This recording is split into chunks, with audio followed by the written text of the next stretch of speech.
Thank you. Okay, I'm gonna call to order environmental concerns and real property tax services. Can I have a motion to approve the minutes of our last meeting, please? Thank you, Supervisor Smith, Supervisor Jarrett, second. Any discussion? All those in favor, please say aye. Opposed? Okay. Did I hear the echo? You are. Okay, maybe it'll be done. Privilege of the floor, public comment. Any members of the public, and then we'll go to Superintendent Hayes for, Conversation. yeah, he just talked. Okay. So, thanks. Okay. Kevin. Yeah, we have a matter that is not on your agenda. And Superintendent Hayes wants to talk to us about it. Thank you. So on my last facilities committee meeting, we were tasked with a property at the county possession of Indiana Avenue in Queensbury of kind of fencing in the property so that no one will access the property. It was also talked about in that meeting that we should be demoing that building as quick as possible to remove it and then get it back on the tax rolls to sell and such. I think Supervisor Conover said we shouldn't be leaving a building that is partially burned out, left in place there for any period of time. So from that meeting, I was tasked with going out and talking with our abatement engineers, Atlantic Testing. I just received a proposal from them, which I forwarded on to Supervisor Bruno, as well as Supervisor Bramer and Director of Real Property. Each one of those received that yesterday. The proposal is about $90 $100. I don't actually have it in front of me here today.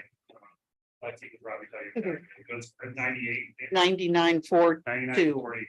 And that's for them to do an abatement design, right to variant with DOL for us to basically demo the facility. They would do some testing on it as well. I kind of shot that through an email back to Lexi and Claudia and Dan Bruno, because this is not funding out of mine. I believe the funding that they were talking about earlier was coming out of the environmental fund that Lexi has under her. Be able to see the cost of this, and then once we get that design from Atlantic, we would look to demo the building, and of course I would have to put that out to bid based on the specs that they create. So with that being said, we have this proposal. I think Supervisor Bramer wants to discuss, funding, but I passed it on to them saying, here's the cost, and I'd be happy to handle the contract with Atlantic, which we're more than willing to do, as well as if we go to a contract with a contractor, my department will handle all that. So I do not have the funding under my department to do this one. Questions for Superintendent? Thank you, Chairwoman. Was that building burned before we took it? Yes. It was. So why is it our problem to demolish it? We own the property now. But it's up for tax sale. I don't know if it's up for tax sale. I don't think it is yet. The discussion was of possibly bringing it to a online tax foreclosure sale. At the facility meeting, when our county attorney spoke, he did mention possibility of, foreclosing or selling it at its own individual auction. If not, it would go to auction in October at our regular tax foreclosure auction that we hold then. So that's usually the process. If we foreclose on something, we take it to sell. It's not anything that we would want to retain title to. Supervisor Leggett. Yeah, thank you to follow up. So if we invest all this money, $10,000 sounds like a big chunk of money, and I multiply that over all the houses that needed to be demolished in the town of Chester, and that's not going to happen. Who pays the county back? Nobody. If the county pays the cost for that, we, hopes that if we were to sell it, we would gain some type of money back from the sale. But that money will not go into the reserve testing fund. So, Thank you. Um.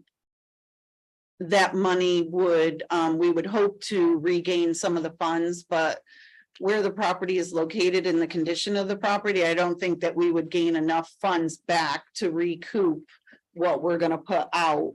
And with the way things are going with New York State right now, I don't think that we are going to any longer be able to put funds into our reserve testing fund like we have in the past.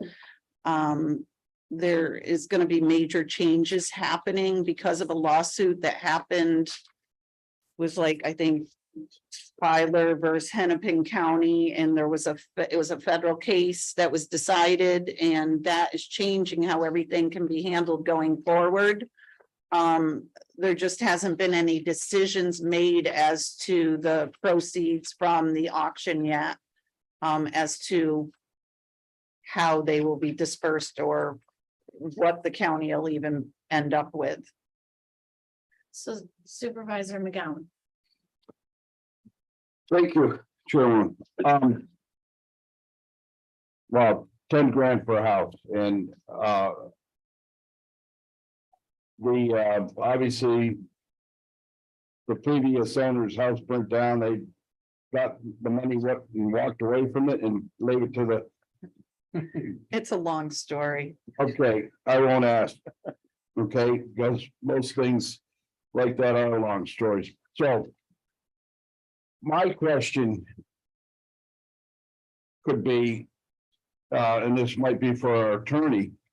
You know, what is the possibility of seeing if someone, I mean, since there is very limited land and housing, a lot of builders are scrambling for land to do. Maybe someone would buy this and tear it down and build a house.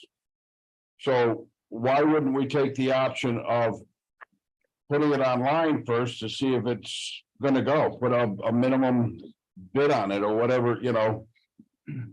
Am I maybe having some dream in the middle of the night and just thinking this out loud, or is this really happening?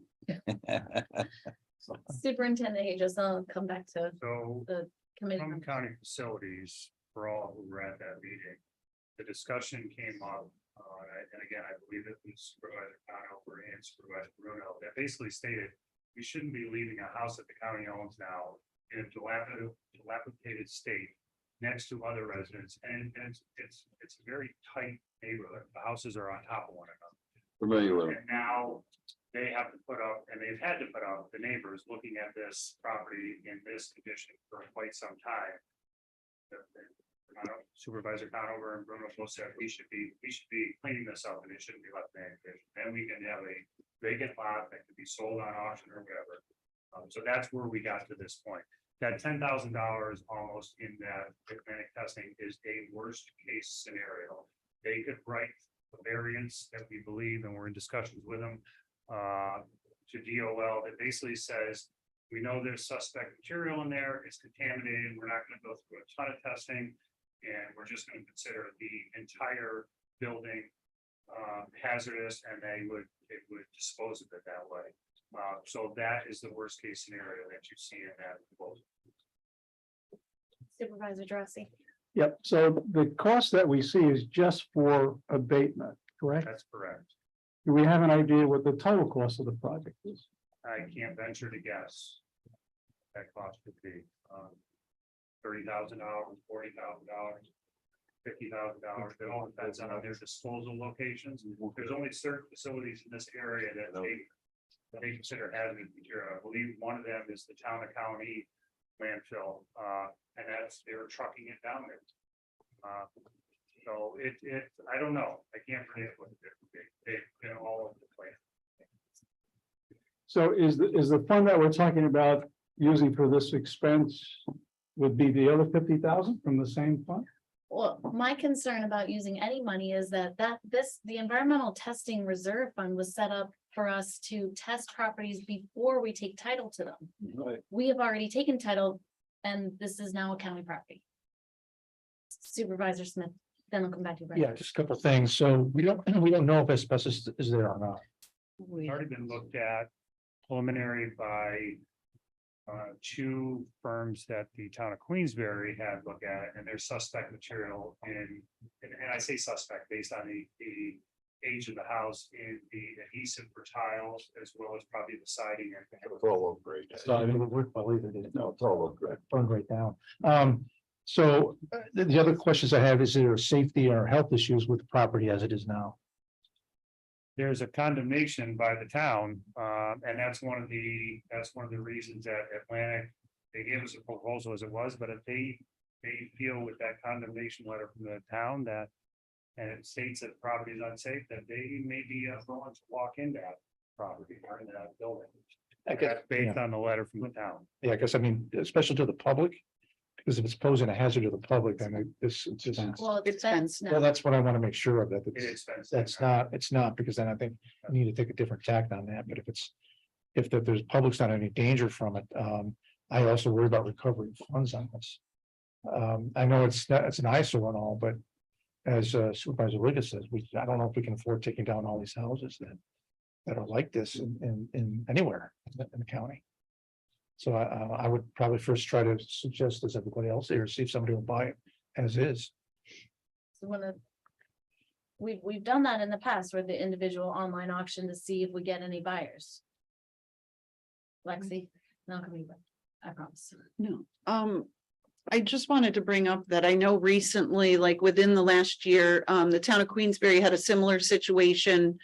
That was still owned by an individual that they went in and tested, and I believe tested and then demoed. And the cost of that ended up going on to the town and county tax bill was 39,000 and change. Did that include asbestos testing on the Homer Avenue property? Homer Avenue property that was owned by Judy Pano? I know, but did that price include asbestos testing? Did you have that attested? Because there was a fire there as well?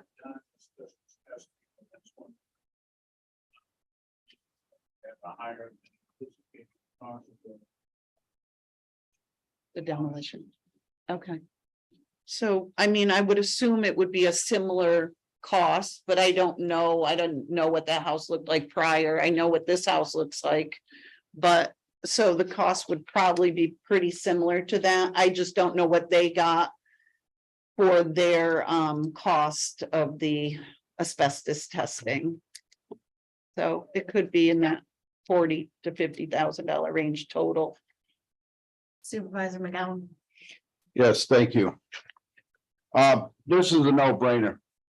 The county goes in there, they have to do it this way to cover us.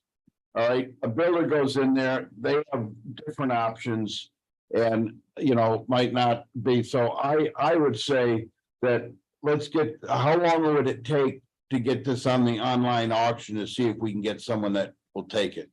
Because I know builders in this area are looking for lots. I'm not sure. I'd have to reach out to our auction company and, find out what the steps would be. Can to we be put it on able to- Facebook Marketplace? You never know. That's, again, I tell you, that's that's. a legal question. No, that's something that we could do. I mean, I mean, like I said, I know this is this takes long, but we gotta put up a fence, we gotta do the testing. And then when we do the testing, we have to do this because we're the county and this is the way we have to do it. So the government's involved, it's gonna cost twice as much as a regular builder to do it. And then to look at trying to get $50,000, $60,000 out of a lot on Indiana Avenue, that's, 35 by 40. It ain't gonna happen. So, unless we're just flushed with money and just wanna, pull it out of our coffers again, we gotta start putting a break on some of our spending here. So, if Supervisor Bruno and Supervisor Conover would like to invest in this to help the cleanup, we'll go for it. But otherwise, I think this is the best way to go for a starter. Just a curious question, maybe for the attorney. I'm not sure how we came in possession of this property. Does Hennepin come into play if we sell this? Yes, Okay, so then we gotta make sure we can cover Yeah, so will we get enough to reimburse ourselves with a sale if we do the remediation? What's given a lot would be, If I could add. Yeah. You know, this is an anomaly. In a sense. And the reason I say that is the foreclosure action that it was a part of was last year's foreclosure action. And if my recollection is correct, it was probably a bankruptcy petition that was filed that that stopped our ability to proceed with the foreclosure action last year. So it was not in all of the other properties that went to auction last October. That's piece number one. So when our office was able to get that stay in the proceedings from the bankruptcy judge lifted or removed, that allowed us to then finish the process that we couldn't finish last August in getting the judgment signed and getting the property transferred. So that's anomaly number one. Anomaly number two is that the town of Queensbury was very concerned about this problem, this property, because it was a problem property. There was a large number of issues and complaints involving coming from this property. I'm picking my words very carefully. So they had a legitimate and fair interest in doing something to help the other members of the community with this attractive nuisance, which was not just a burned down house, but other nuisances that were on the property.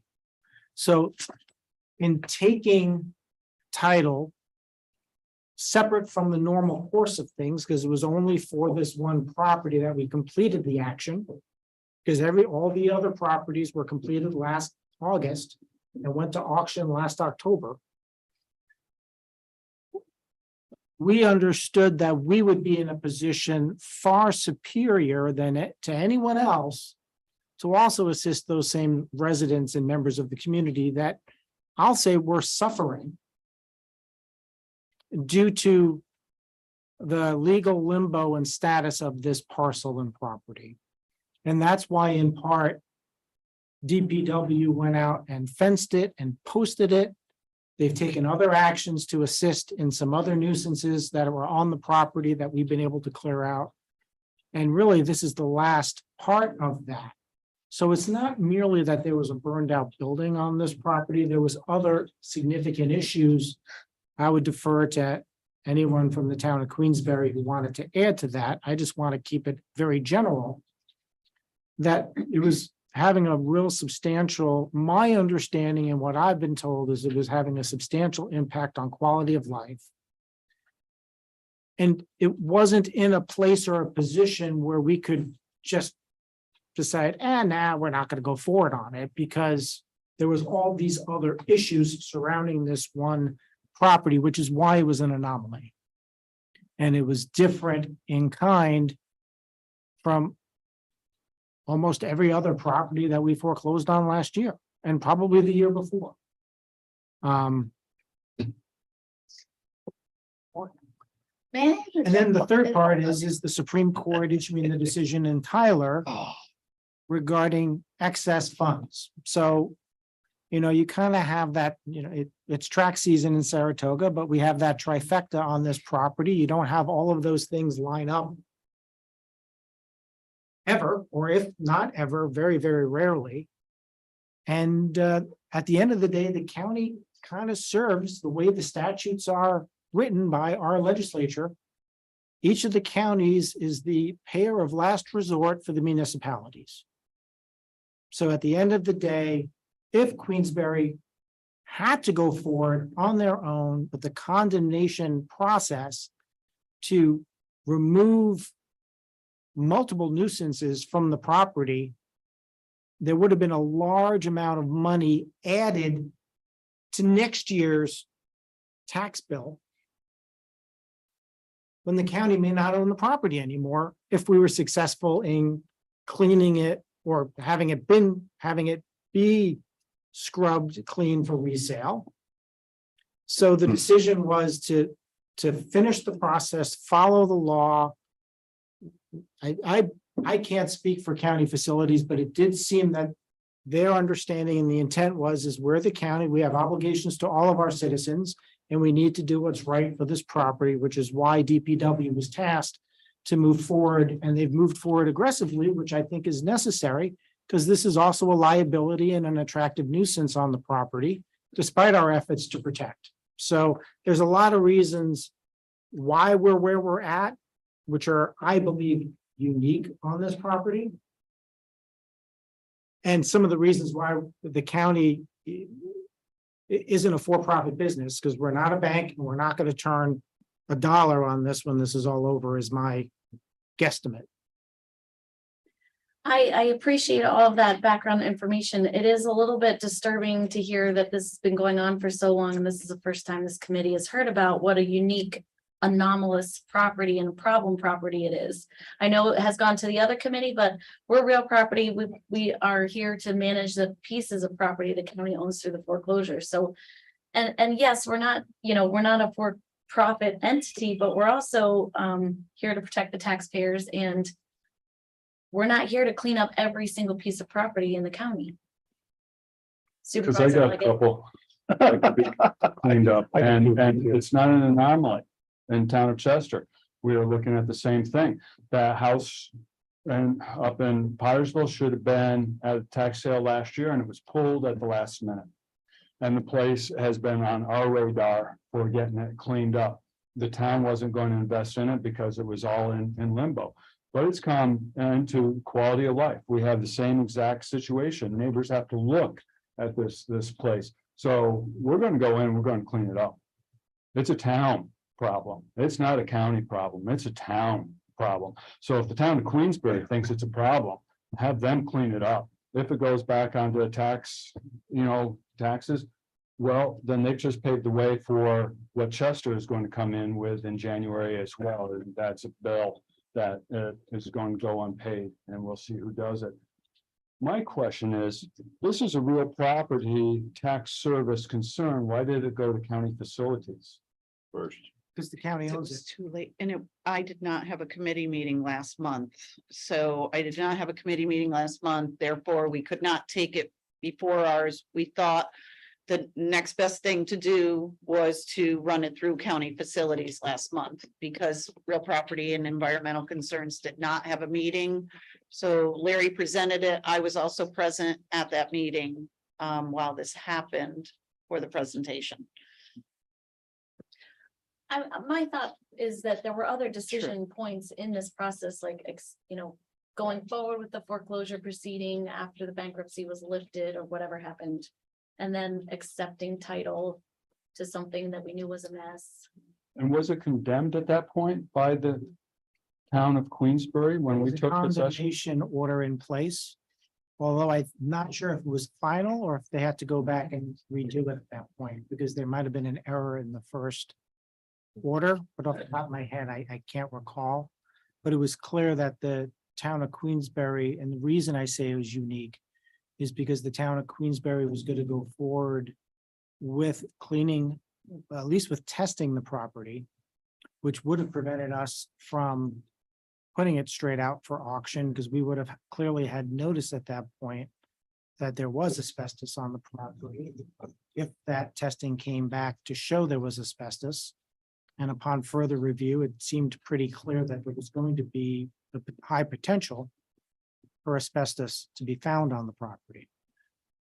The reason it's different is it wouldn't have ended up on is the timing that it would have ended up on the tax roll, given the fact that the property was now available for a judgment of foreclosure that should have been available back in August, but for the bankruptcy stay. So, I guess number one, the town of Chester and other towns have the ability to go through that legal process and to treat the county as the payer of last resort, meaning as every town is aware, when there's an unpaid tax bill for a year, the county pays that money to that municipality and then waits. And then if there's another year where that tax bill is not paid for that property, the county pays that money to the municipalities and waits. And then if there's a third year where it's not paid, the county pays that money to the municipality and then waits, and then is in a position where they can move forward really for year 4 of non-payment with the tax foreclosure process. And I lay it out that in that painful way because it's not an easy, quick, or fast process, but the county is fronting that money by statute and by right to the municipalities year after year after year for non-payment. So when we hold a property and we'll pull it and maybe say we're never going to go forward on it, all that means is we continue as a county and as the county treasurer to pay the municipality year after year after year for the non-payment of taxes unless and until it's foreclosed. Or it goes back on the tax roll. Kevin, I didn't And want it you would to go- leave before you got a chance to say. Yeah, and it would go back on the tax roll if somebody came in and paid all of the past year taxes, which No, haven't been we've paid already at that point. foreclosed it. Those are gone now. No, I'm talking about the process. Yeah, The okay, process. Process. okay. But I think Larry kind of addressed it. There's a couple other issues with the property. There's still some personal property on this property that has to be removed. And I'm not sure that the previous owners have the ability to remove it. We thought, and we scrambled one day to get down there saying that they were gonna remove property. No one ever showed up. So I think that was through the sheriff's office because we wanted escorts there as well when we were doing any of that work. They didn't show up and I basically told Under Sheriff Como that unless there's a guarantee that we're gonna be there, we're not gonna go back to the property until the committee or the board makes a decision on what we're gonna do with it. I don't even want to get into that. All right. Supervisor McGowan. Thank you.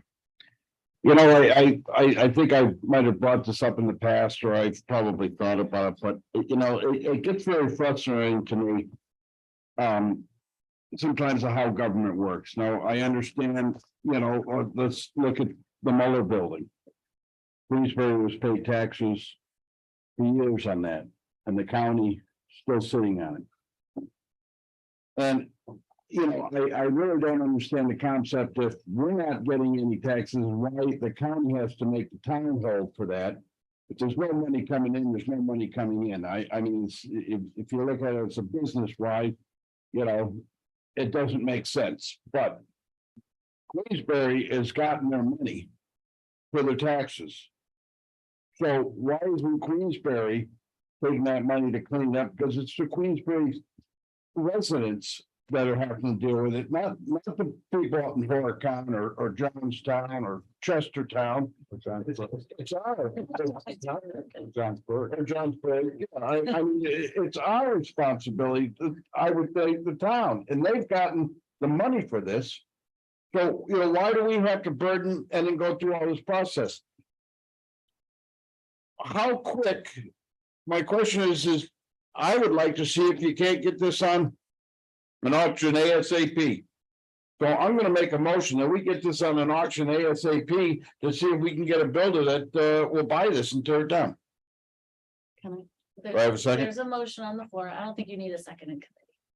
Or at all. I don't.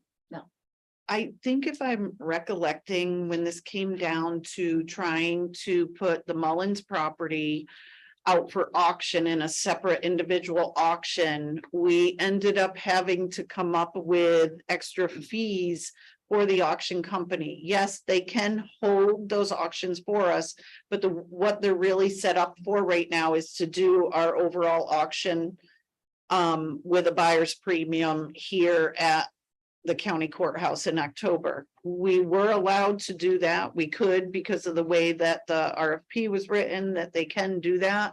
But I think we ended up having to pay them I want to say it was like $2,500 or $2,600 for the other fees associated with them setting up the separate site to be able to hold that auction. So that is something that I'm going to have to ask them about. That's a lot cheaper than 10,000 just to get an inspection and to tear it down. True. So. I amend my motion. I don't amend it. I still stick with it. Okay, discussion from the committee. I think that's a good idea. I don't see where this is the county's problem, even with all the explanations and even the explanation why I went to facilities. We foreclose on dozens of properties every single year, and I've never heard of one going off to county facilities. I've only been here 8 years. But it's usually a real property tax service issue that where it comes up. Yeah, I just wanted to really answer that quick. The only reason it really came through facilities is not necessarily because Lexi or anybody brought there, she didn't have a meeting. It came to facilities because we were asked to close the property up so no one could get in there. Then the discussion ensued as to the next steps. and isn't it also accurate that DPW has the contract with ATL, so, That contract is not through DPW, it's a Oh. county contract. I'm sorry, I typically manage it, but it's a county contract. Any department in the county can do so. okay. Last question. Anything else for Kevin? Yeah, He's walking out the door. Yes, just wait one Just, second, just please. confirm that property right now is secured and safe as possible. It is secured and safe as possible. We have fenced the entire property. And to the both sides, the neighbors who came out and thanked us profusely for doing it. Thank you for doing that. Supervisor McDowell. I was just gonna thank Kevin and his department for handling it, and thank you very much. Thank you, Kevin. Thank you. All right, No, we're not. so we have a motion. It sounds like maybe Supervisor Leggett seconding the motion unofficially. Michael special, we can do it in 2 months. Gentlemen. Did you second my motion? You, Supervisor Oh. Leggett. We're just going through no, not yet. We're just going through you know me, I need to think things through. That. By the time it gets listed ASAP, we're in the courthouse selling properties as it is. Yeah, so maybe we just save the money. Yeah, I gotta say, $10,000 for asbestos. That seems outrageous. We have houses that need to come down. You need to get a demo pit permit in the town of Chester and then go to the county to get a demo permit, and they require the asbestos things. $2,000 seems to be about the general thing for a building, and this is only part of a building. It sounds like half of it's already gone. And so again, it sounds like, and even if it is the worst case scenario, that's a really bad case on that. And then to be able to, and then Burn, yes, that's just the only thing left. Ask Ms. Allen if there's any suggestion, No, there's or not. what's the language for a motion to say, if we can do the online auction or, backstop to have it go to the regular auction. I would say that's probably actually, for Larry, because I think there's a. I would encourage the committee to consider going forward now with the understanding that at any time, the state legislature may put in effect a hold or stay in the ability of counties in the state of New York to sell property. okay. There is legislation that has moved through the Senate and the Assembly, but may not have gone to the governor. Looking to impose a 1-year stay because of the Supreme Court case of Tyler. So if you move forward with the resolution to list and try to sell the property online immediately, I would encourage the committee to do so with the understanding that the day before the auction, there could be action by the legislature or the governor that prevents that auction from going forward. Yes, Why do we have to go through an auction house? Government. because we're government, we have to get the highest bid. Mr. Strainer, is there anything you can do to help us? I suppose we don't have to. because we took it in foreclosure. True, that's true. We foreclosed on it, so usually that means that we can dispose of them how we feel. We have to auction it. We have to put it out for public bid. Okay, We So can we do? it? always done that. You have to do it at least one time before your other options open up as a county. Okay. So we have to. I- You Supervisor, can't make this up. Larry, I understand what you say about this whole gloom and doom thing with the, but is that legislature's not in session right now, is it? They're out till January. Yeah, they're on holiday. So will that legislation come down between now and October? Yeah, probably not. we don't know. I think the motion should just stand as you originally stated it, sell it as soon as possible. If that's through an online auction, great. In any way we could, and there's no way we could put it on market Facebook. No. And we will provide whatever information we can from the director. After she has a conversation with the auction company. We'll get that in time for the board meeting. All right, then. Okay? You like that one, man. Yes, Yeah. Mr. Administrator. So simple. Madam Chairwoman, just for clarification, so once the legislature closes, the bills that they have passed make their way through a process to the governor for approval.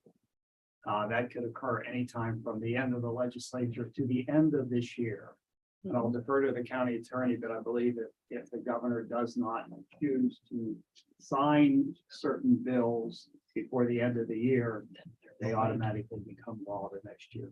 Yeah, I'm not sure of that. I'm not sure about that last part, but clearly the governor could sign it at any point during 2023.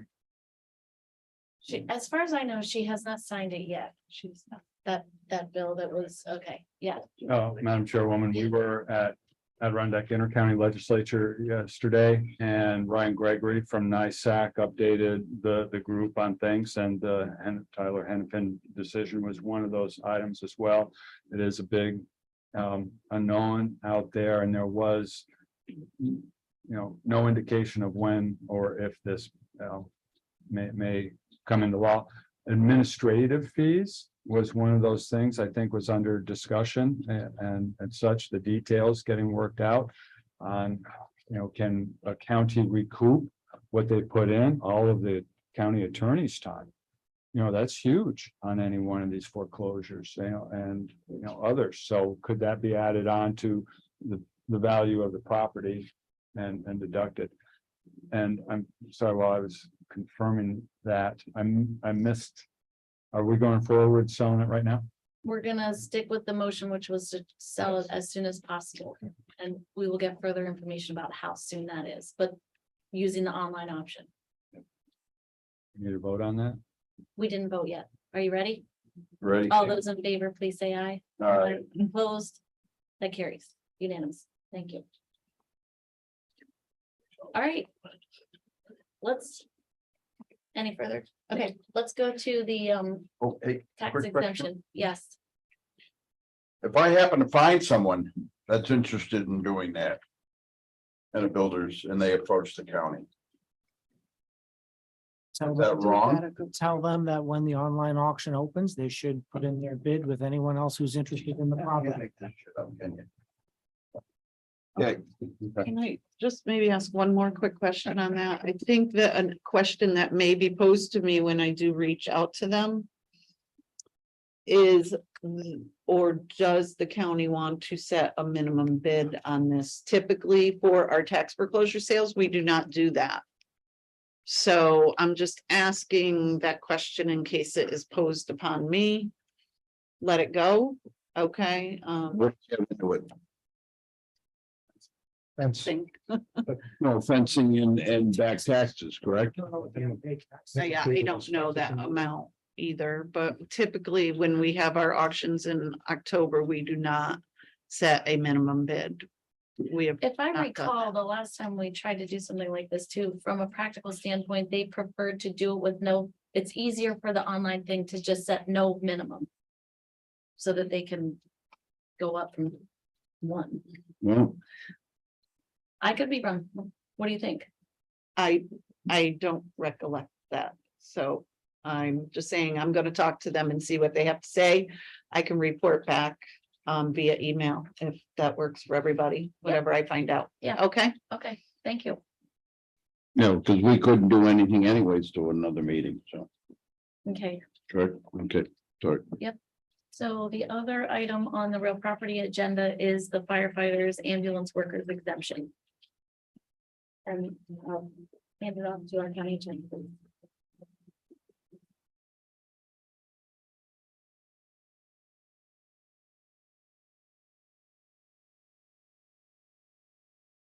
Good afternoon. So I'm going to go through the presentation that was in your packages. The real property tax law, section 466-A is not straightforward. Not necessarily easy to comprehend. But hopefully at the end of the presentation, the decision points that we're looking for from the committee and the guidance that we're seeking will be very easy to provide. And my recommendation at the end of this discussion will be that if there is a consensus to move in the direction to provide a property tax exemption for volunteer firefighters and ambulance workers, that my office, with the assistance of the Director for Real Property Tax Services, prepares a proposed resolution. Well, it's not really a resolution, it's a local law to be represented at the next month's meeting for consideration and potentially a vote. So with that said, what this law, it was enacted at the end of December 2022. It's an example, well, let me back off of that. It provides a uniform process and procedure for all municipalities to provide and consider their own partial real property tax exemption. The key terms really is governing body. For purposes of this conversation, it's the county that's the governing body. Any action that the county takes to provide this exemption is only for the county portion of real property taxes. It is up to each municipality to make their own determination as to whether to provide a similar partial exemption for their portion of the municipality's tax, property tax burden. And that's a town, the city of Glens Falls, the village of Lake George, school district, or fire district. The people who can benefit are enrolled active members with either fire departments or ambulance services. And the first, really, the first two, one of the main decision points is what's the minimum number of years of volunteer service that the county will require. The statute allows the municipality to decide between a minimum of 2 years of active service before qualification, up to a maximum of 5 years of active service before qualification. And we will recover, I will review each of those decision points at the very end of the presentation to try to see what the consensus opinion is for the committee. Next is really what does service constitute for the purpose of the calendar year? While it assigns to the governing body this responsibility, this really is going to fall upon the taxing authority, which for Warren County is primarily going to be the towns. And the towns will, to some degree, determine what the definition is and will provide some wording in, if there's a decision to move forward, we'll provide some language for the county local law as far as what would constitute service for an active firefighter and an active member of a police company.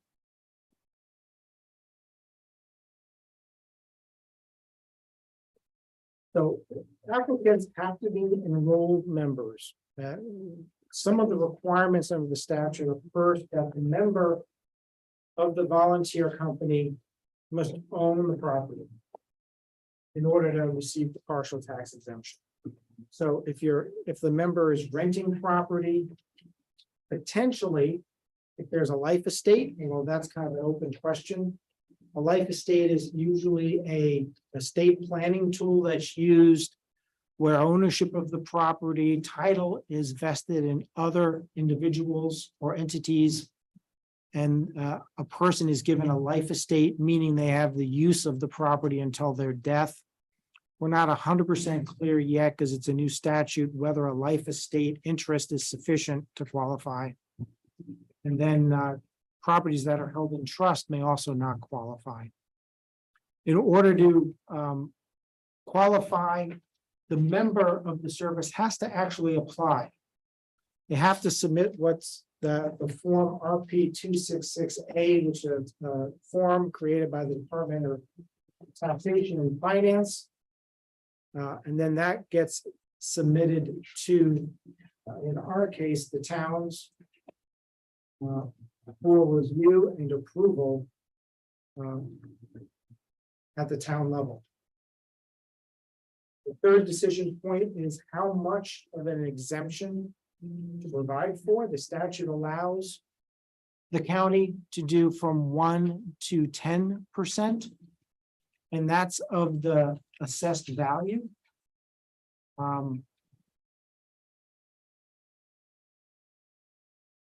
While practically, the county may wish to move at the highest level available of 10%. For the partial exemption, the county has the ability to do less. Survivorship. Well, first, the exemption that applies only applies for enrolled members, active members, and their spouse. So there is again another open question on this exemption as far as non-member owners of the property. So the authority having jurisdiction, again, is primarily going to be the towns. And the towns will be the body that actually approves the certification that they receive for the members. The way this process generally is designed to work is there's a one-time application by the member that's filed. The volunteer department, whether it's fire or ambulance service, certifies that the member has had active service for the required minimum number of years, whether that's 2, 3, 4, or 5. At which point the town approves it, and then the town assessor assesses and applies the partial exemption in the amount approved, which is from 1% to 10% for that particular property. Thereafter, the applicant, the member, does not need to submit that form every year. It's the fire or ambulance service that then does an annual certification that of all the members that meet the active requirements for the year, that then goes to the towns and the town assessors to continue the annual certification year after year. Guidelines for annual partial tax exemptions might seem kind of self-obvious, but maybe it's not. The volunteer has to live within that municipality that's serviced by the volunteer fire company, number one. Number two, it has to be their primary residence. There's some exclusions that may apply that are present on the application form if the property is owned by others, if a portion of the property is used for a business or commercial purpose, if related parcels are vacant or used for agricultural purposes or other purposes. It really only applies to the primary residence, which is the parcel where the primary residence is located. And then based on the percentage of non-primary residence use, that then adjusts the formula for how much of the reduction is received. Having hit this point, the last bullet is probably the most important bullet, and bullet's a good word for it, because I think this bullet really negates a lot of the value that's available to our volunteer firefighters and ambulance service workers. Because they can only choose one or the other, meaning they've always had the ability to claim the tax credit under tax law section 606E-1, which is a $200 credit, I believe, off the tax liability that they pay. So there's a calculation that needs to occur on how much property value is necessary for their primary residence before they're going to equal the $200 benefit under this statute. I went to law school because my math skills aren't the best, but quick, scrap sheet calculations with our the county's 2023 tax rate at $3.63 per $1,000. I believe the primary residence value has to exceed close to $555,000 before it makes any sense for that volunteer to use this exemption rather than the $200 that they've had available to them over the years. So certainly that level of assessed value applies for many of the municipalities and many of the properties in Warren County. It's a question of whether that owner is an active member for the minimum number of years and how much more of a benefit they actually are able to achieve from it. In the town of Chester, it was $400,000. And it's going to be, that number is only for the county based on the 2023 tax base that I hold. It's going to be different for every municipality and every school district. Okay. So it's a different formula, different equation, a different break even. And my math skills would not allow me to do a cost benefit across all of those taxing jurisdictions to determine those ranges, because it's going to be different for every single municipality, plus their school district as well. Two additional points, which are also decision points. The county could elect, after 20 years of certified active service, to make the partial tax exemption permanent for the lifetime of the volunteer. And then the next would be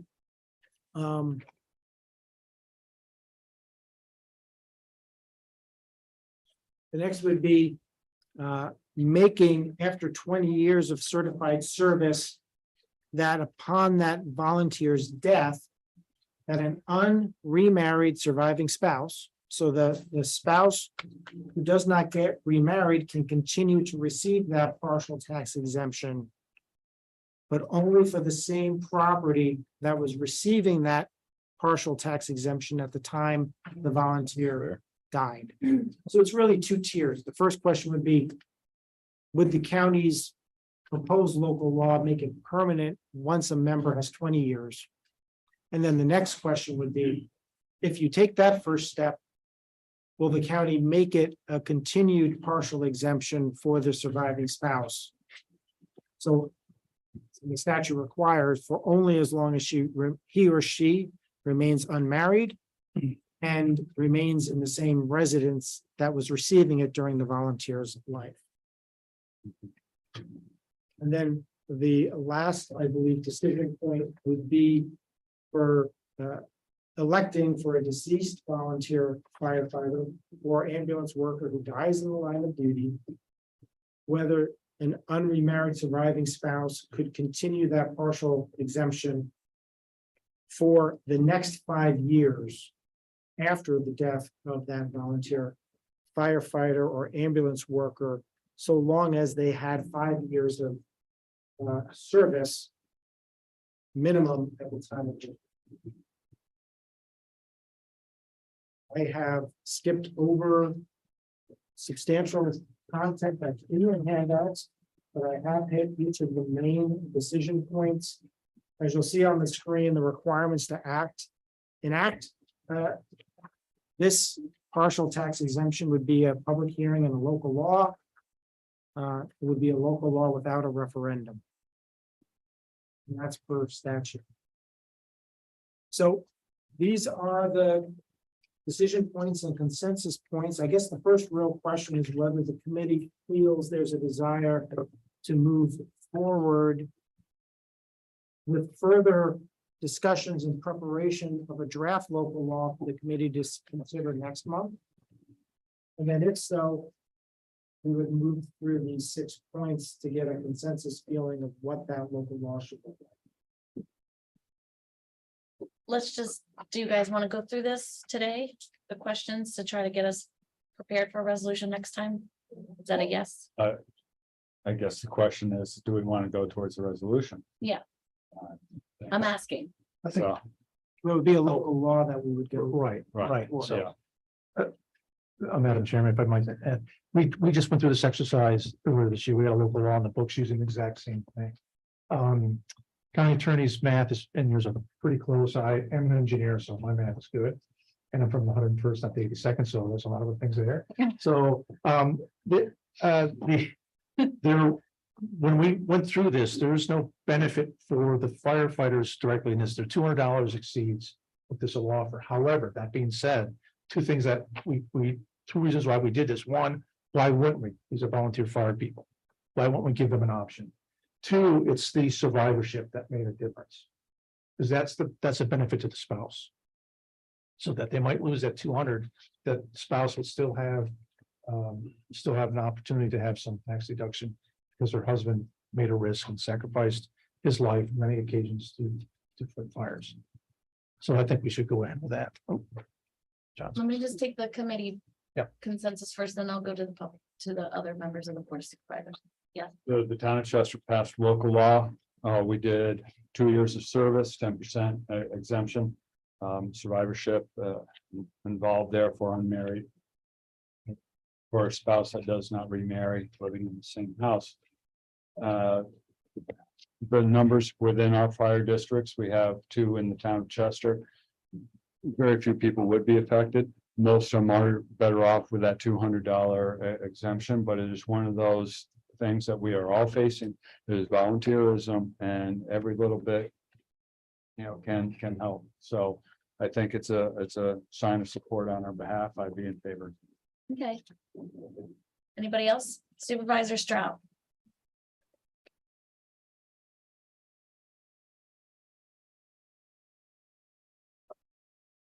Yeah, we too You're have on. wrestled with this issue. And we would like to have the option offered to our active volunteers, fire and EMS. There's one word in there that needs to be defined. Active.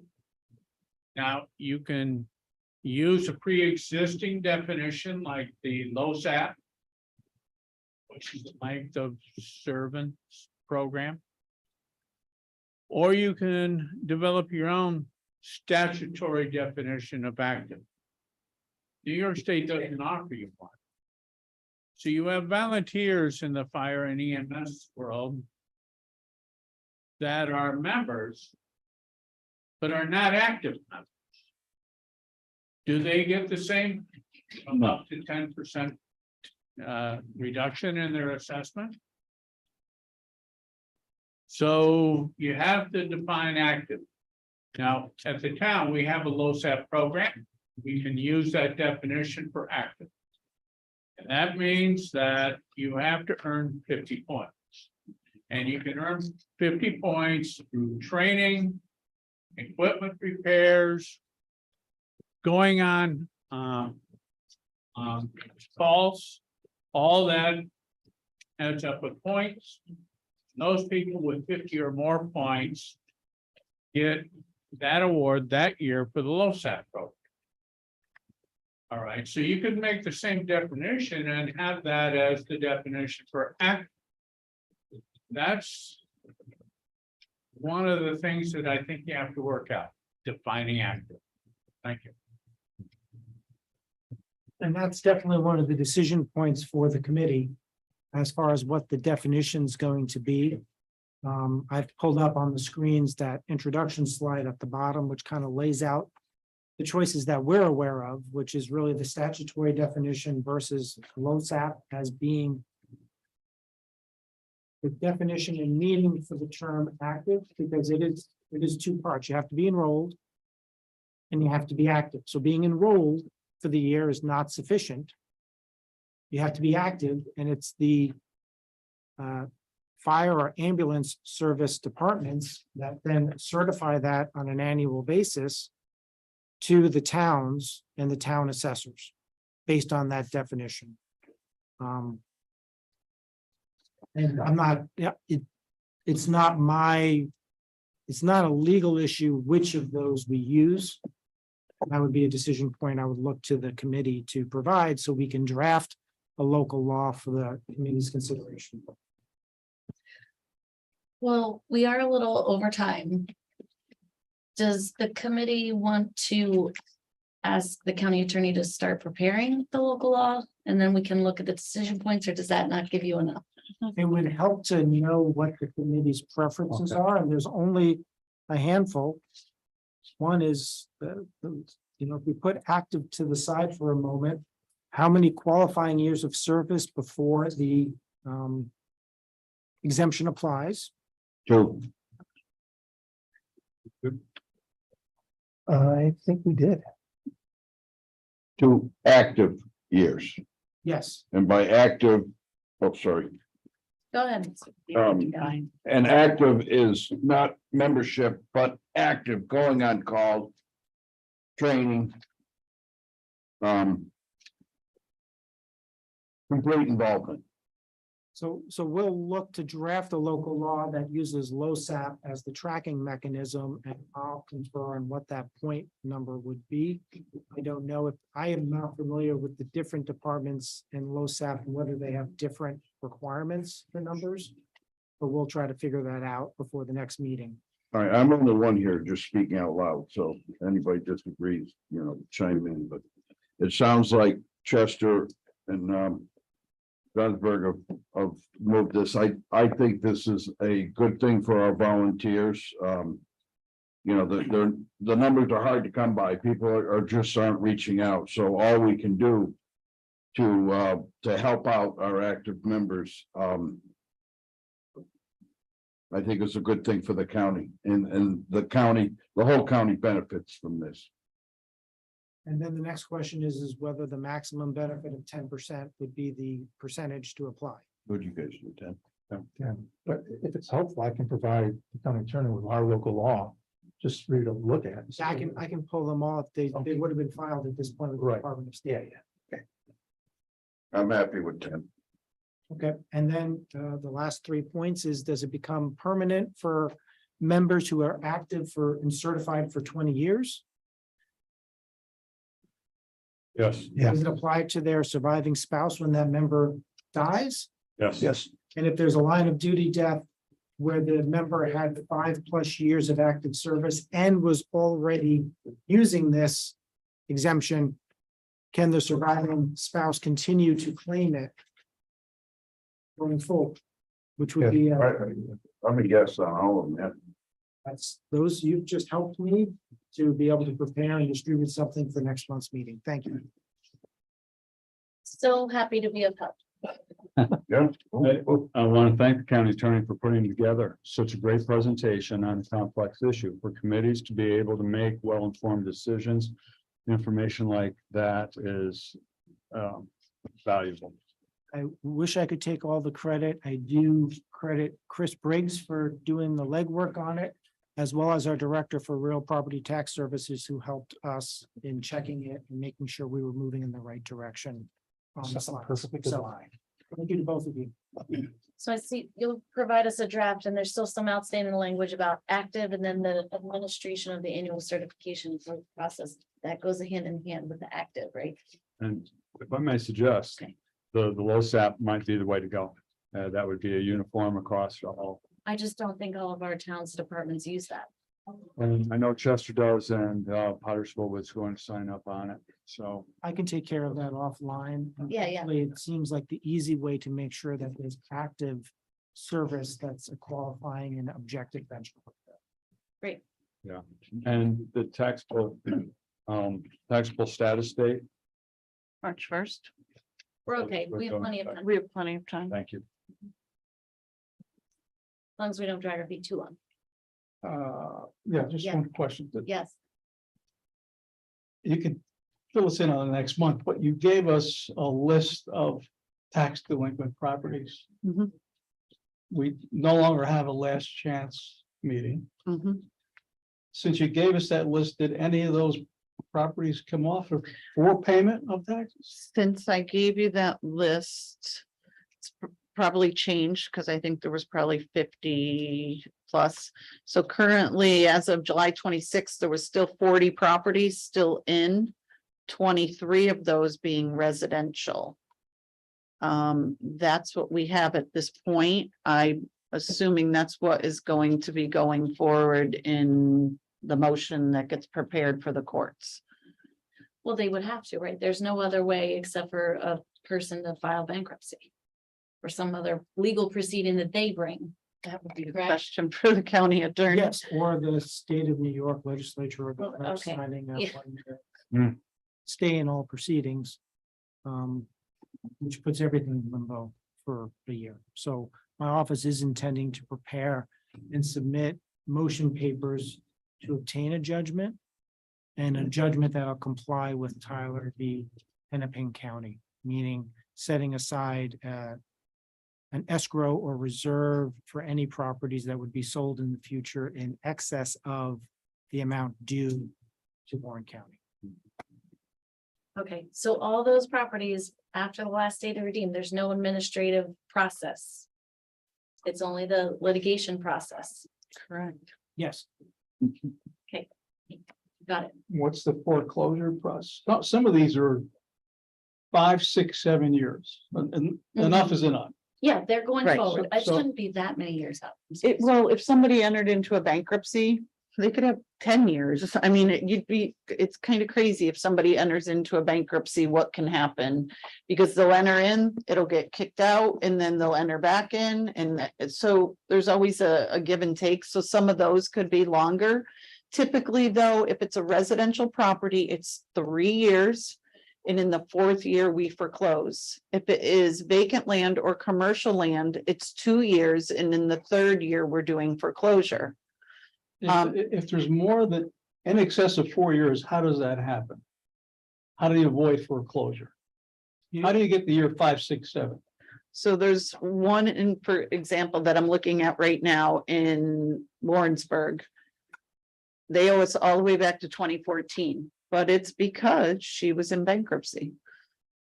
So that We do have- happens Let's and talk that, offline if we have questions about a specific one. right, but that's why I'm saying, you know, that's Shouldn't be what going that happens. Way that long on a It regular. usually doesn't. Usually, like I said, it's 21, 22, and 23. And then, you know, we're foreclosing, so. It's definitely 2 years or 3 years. Obviously, some people learn the loophole and Yeah. can put in, and not everybody's like that, but. Thank you. We did have an environmental discussion on the action that the county is taking to address the climate crisis. We will hold that off. The climate crisis is still happening, so we'll talk about it next month. The one thing I do want to mention is the hazard mitigation plan that the county has. Our current plan is on the website, and Warren County Soil and Water and our Office of Emergency Services are in the process of finalizing an update to the plan. It's still out there for public comment, so if anyone wants to go online and check it out and comment with respect to our climate concerns, they're certainly welcome to do that, but please do it quickly. Public comment or privilege of the floor. Russ, anybody? Great, I'll take a motion to adjourn. Thank you. We're adjourned. Thank you, Chairman. Thank you.